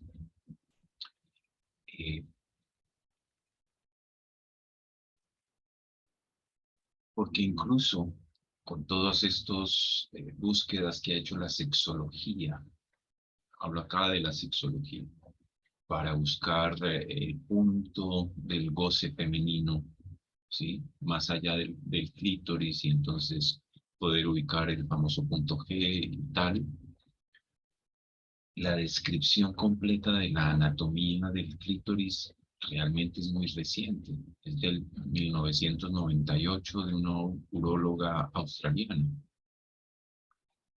Que, digamos, la forma en que ella describe toda la anatomía del clítoris parecería más freudiana, ¿sí?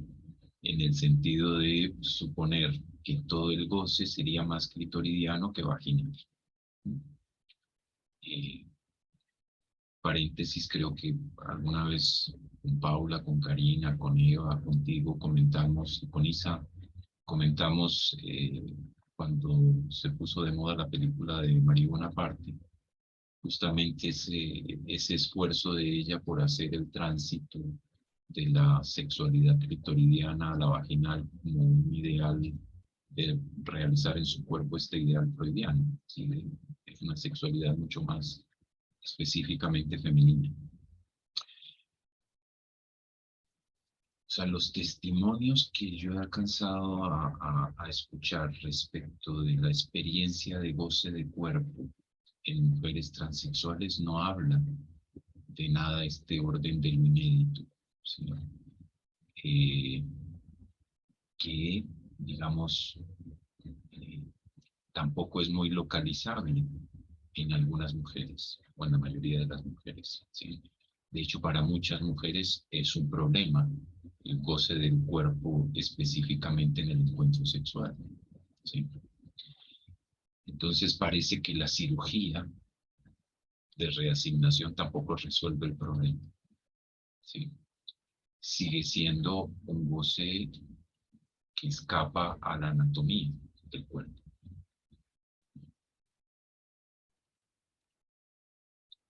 Es algo que creo que hasta el momento es lo que se puede decir, ¿sí? De eso. Por supuesto que hay goce del cuerpo, ¿sí? Como experiencia de cuerpo, pero la pregunta es si es inédito, si hay una real diferencia entre cómo se gozaba antes y cómo se goza ahora, después de la cirugía. Si los dichos son esos, no parece que hubiera nada nuevo. Estás con el micrófono silenciado, Carmen. Estaban Isabel y Jorge con la mano levantada, pero no recuerdo quién primero. Le damos la palabra a Isabel, Jorge. Es todo un dilema de género.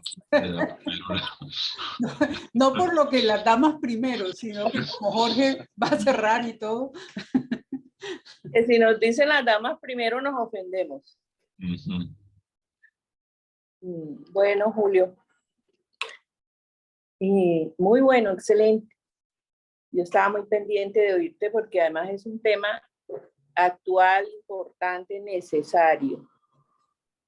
Y yo pensaba cuando hablabas, yo entré un poquito tarde por cosas de la tecnología, y hablabas de que de pronto se podía volver a un momento conservador. O sea, porque como vemos, la historia se mueve así. Y pensaba, estamos en un momento de la fuerza de ese discurso y de esa postura. Que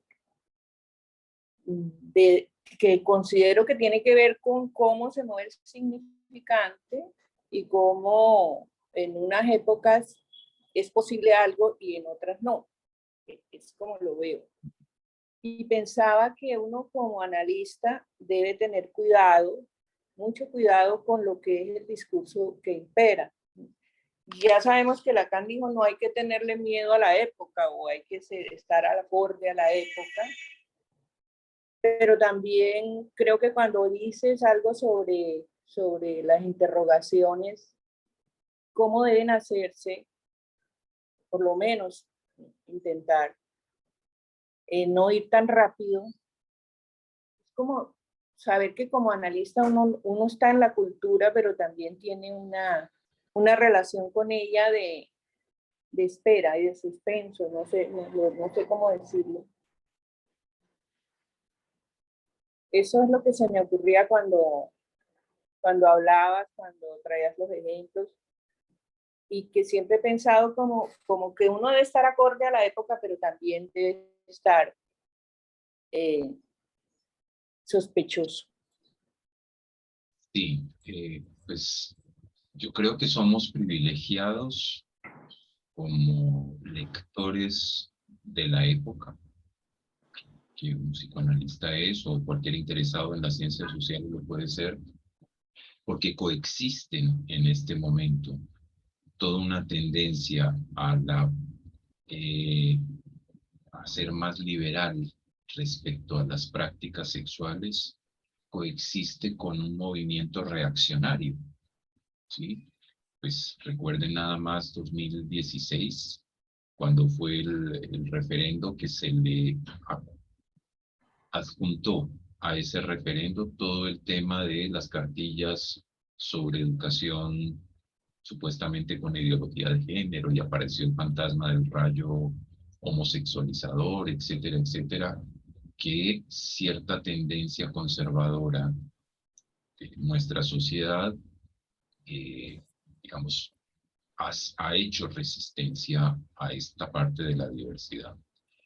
Y pues, por alguna razón también aparecen los crímenes de odio, ¿cierto? Personas homosexuales, a personas trans. La estadística muestra que la aceptación en la sociedad de personas con sexualidad diversa como expresión no está universalmente aceptada, ¿sí?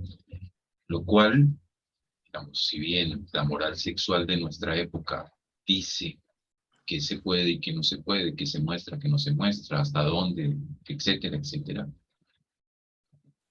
muy bien lo recoges, no indica que dentro de 20 años seamos más conservadores incluso que la reina Victoria, ¿cierto? Ahora, en tu observación final, creo que al psicoanalista le compete diferenciar lo que es de estructura y qué lo que es de discurso. Lo de discurso tiene que ver con todas estas identificaciones que se van poniendo en boga en cada época y que hay que estar al tanto de ellas, pero sin olvidar que hay hechos de estructura. Y el hecho de estructura es que la sexualidad humana es polimorfa, ¿sí? Porque no se guía por el instinto, porque no sabe su objeto, ¿sí? Porque hay una perentoriedad en darle trámite a eso aunque la satisfacción siempre sea parcial. Son los 4 postulados de la pulsión. Eso es de estructura. Entonces, teniendo eso, hay que ver cómo el discurso de cada época, que es la moral sexual cultural, va respondiendo a eso. Y el analista debe leer las dos cosas. Por eso me parece que cuando se habla de un psicoanálisis con perspectiva de género, se le está dando más peso al discurso que a la estructura. Bien. Entonces, Jorge y Zaida, que también levantó la mano. Bueno, tenía un comentario que quería desenfocar en una pregunta, aunque antes de hablar, Isabel, creo que lapidaste mi pregunta cuando dijiste no se puede decir más sobre eso, porque estaba pensando lo siguiente, por más que uno quiera lacanizar a Freud, el cuerpo en Freud es una entidad biológica. La pulsión es para Freud causada en una interioridad biológica. Si uno pudiera pensar el goce sexual, entendiendo que goce es un término lacaniano, pensar eso en Freud, digamos, eso coincidiría con lo que incluso se propone hoy desde autores como Miller, ¿cierto? Ese tema del goce autístico, ¿cierto? Como si hubiese una interioridad del goce que en últimas proviene de la biología, ¿cierto? Pero el cuerpo en Lacan, y ese es un tema que no es ajeno a ti, es digamos, más bien una superficie topológica, ¿cierto? Más que un espacio anatómico de la zona erógena y, digamos, todo ese recorrido que Freud hace. El cuerpo en Lacan es otra cosa, es un cuerpo matematizado, es un cuerpo regulado por la lógica significante, lo cual hace pensar que el goce no es causado en la biología, ¿cierto? Hay autores que precisamente critican ese asunto milleriano del goce autístico como si hubiera una interioridad del goce, y mi pregunta era allí, porque, digamos, el tema de lo trans, como lo traes hoy, se circunscribe un modo de responder al goce, ¿cierto? Y la pregunta iba encaminada en ese apaciguamiento, que has mencionado, por ejemplo, en esa, digamos, o lo contrario, en no encontrar el susodicho bienestar, ¿cierto? Con el cambio. Porque se trataría, digamos, no del goce en el sentido pulsional como de la interioridad biológica, sino un goce significantizado que ya no tiene que ver con la biología. Bueno, no sé si esa aseveración, porque pues yo ando con cuidado con eso, de que no tenga que ver con la biología, pero por lo menos no la tiene como causa, por más que se cruce en algún punto, digamos, y con esa dimensión de lo biológico. Lo que pasa es que la transexualidad, no las personas que se nombran como transgénero, sino las personas transexuales, representan un problema epistémico para la misma teoría queer, porque la teoría queer se postula por definición como no binaria, ¿sí? Y alguien que busca por medio de la cirugía hacerse un cuerpo del otro polo, lo que hace es confirmar el binarismo, ¿cierto? Incluso hay una paradoja en el nombre mismo que usó la Asociación Psiquiátrica Americana en el DSM, de hablar de disforia de género como experiencia subjetiva, y lo que se opera es la anatomía. O sea, porque si el disconfort es con la experiencia, donde se interviene es en el sono. También plantea una paradoja. ¿Sí? Entonces, ahí también, quizás la expresión no es la más correcta en este caso, pero hay tela para cortar. ¿Sí?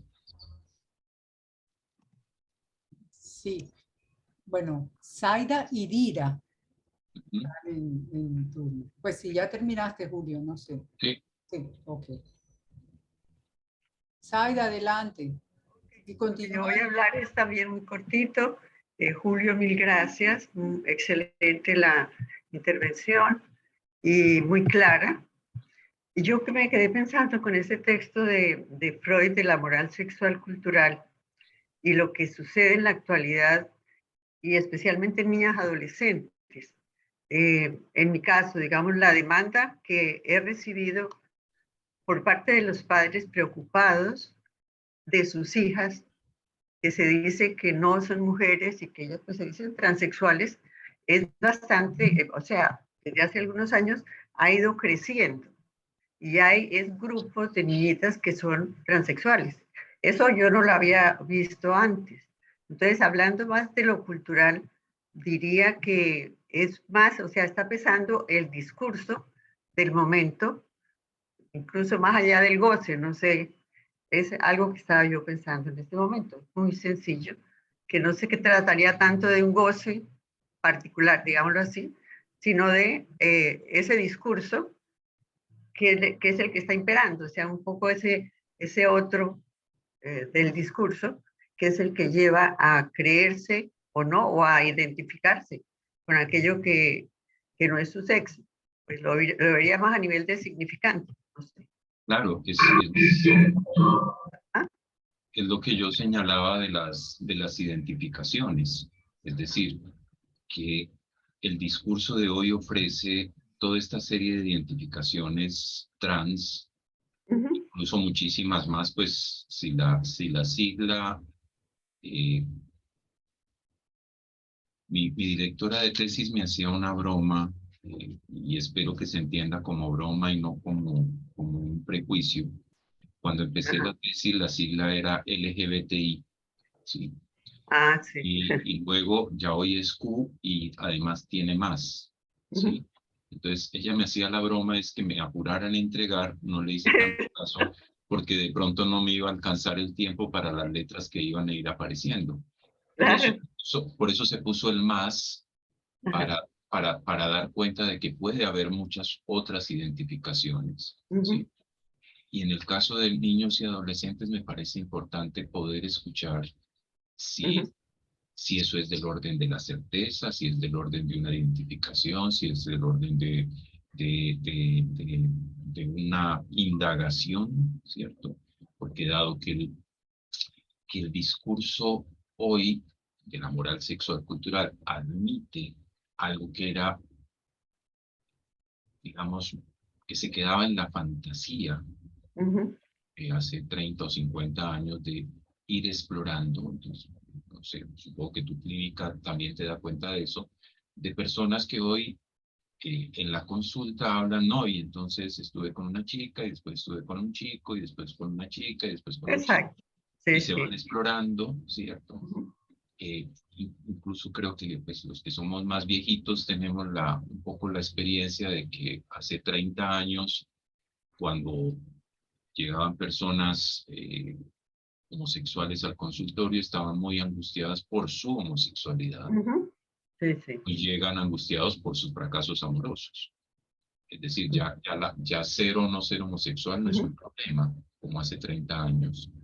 Lo que aparece hoy es la clínica del amor como dosis de toda la vida, pues que, insisto, en Freud ya está desde 1935 planteado. Entonces me parece que sí, o sea, las identificaciones, hay unas que son mucho más sólidas y se cristalizan y hay otras que son simplemente cambiantes. Entonces, si se responde apresuradamente en cortocircuito a esa identificación, con lo que yo decía, políticamente correcta, entonces apoyemos su transición, etcétera, puede que lo que aparezca luego sea un estrago. No digo que sea así para todos, Sí, pero hay sí, que claro. tener cuidado en eso. Sí, porque hay una histeria, yo diría que es como una histeria en las niñas adolescentes, esto de estar diciéndose todas transexuales. Pues por lo menos he recibido muchas de esas. Entonces es muy importante tenerlo en cuenta. Claro, Julio. Ok, gracias.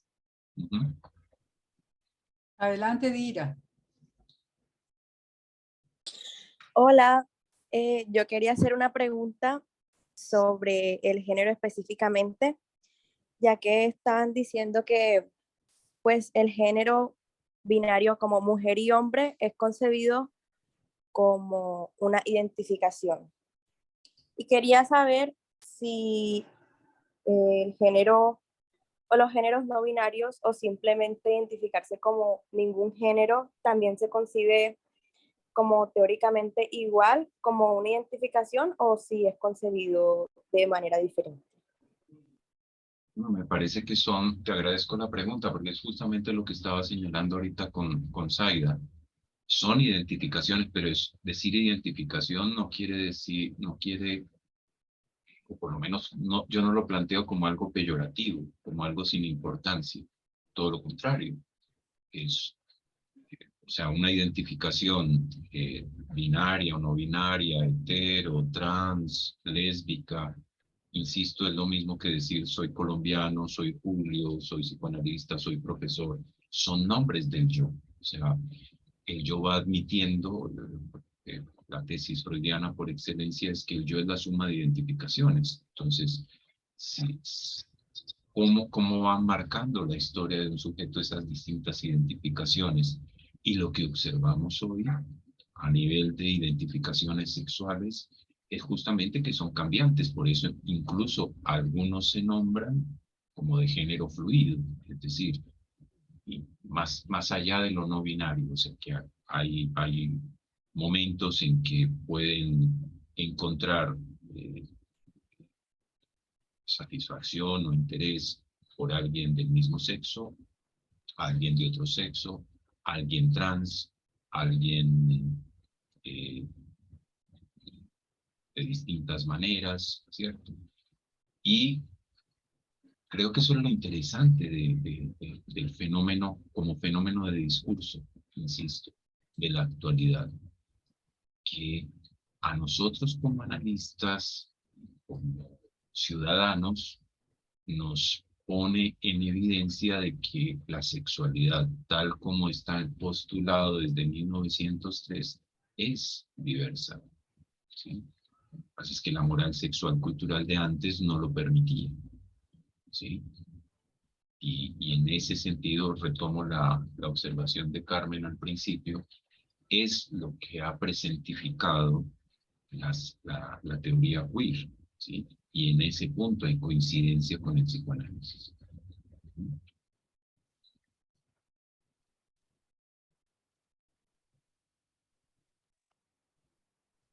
Muchas Muy bien. gracias. Me parece que no hay otra mano levantada. ¿Alguien quiere decir algo más? Yo quiero dar las gracias por la invitación y por las preguntas, ya que Jorge va a hacer el cierre, pero siempre es grato compartir con colegas toda la vida, ¿cierto? Y las personas más jóvenes que también están, porque, pues, por este efecto de lo virtual, normalmente no se ven las caras, pero intervinieron de algún modo. Espero entonces seguir participando de las invitaciones cuando, no solamente en los aniversarios. Bueno, les agradezco mucho. Claro que sí, no, muchísimas gracias, Julio, por tu participación. Pienso que la idea es un poco esta: el círculo no funciona exactamente como una escuela de psicoanálisis, y sin esa presión un poco podemos permitirnos este tipo de espacios, de poder interlocutar con colegas. Pero en tu caso, sin duda, es distinto porque, como lo mencionabas, eres de los fundadores, fuiste un miembro del círculo en el momento de su fundación. Pero la idea es un poco esa. Agradecemos muchísimo, de verdad, y lo digo con mucha honestidad, lo que nos has traído. Pienso que es una muy buena apertura para lo que queremos hacer en este espacio, ¿cierto? Tratar, y lo que hemos pretendido desde siempre en el círculo, y es fomentar la formación en psicoanálisis, discutir, poner a circular esas interrogaciones psicoanalíticas. El trabajo de consultorio, siempre escuché la idea de que es un trabajo muy solitario y eso solo se aprende cuando sucede. Y por eso la interlocución con los colegas es fundamental. Agradecemos muchísimo a las personas que nos han acompañado, decirles que tenemos toda una programación. Me gustaría nombrar el correo del círculo para quienes estén interesados, reciban la invitación de aquí en más a nuestros espacios. El correo es cpsicoanalítico91@gmail.com. Voy a escribirlo en el chat. Bueno, perfecto. Perfecto. Psicoanalítico91 es muy importante porque a través de ese medio podemos recibir la invitación, los links, las publicidades generales. Muchos de ustedes se han enterado por algún miembro del círculo, entonces la idea es que hagan parte de esa base de datos nuestra. Vamos a tener muchísimas presentaciones, la siguiente va a estar a mi cargo. He dado un título, el cual es el psicoanálisis como ciencia en interrogación, y vamos a tener también espacios ya no exclusivos para miembros como el de hoy, en donde vamos a tener oportunidad de conversar con personas que nos traen temáticas novedosas, ¿cierto? Muy actuales para poder generar discusiones de psicoanálisis. Muchísimas gracias, Julio, y muchísimas gracias a todos los asistentes. Nos vemos eventualmente el sábado próximo. Ok, listo, gracias. Gracias. Hasta luego. Hasta Chao. luego.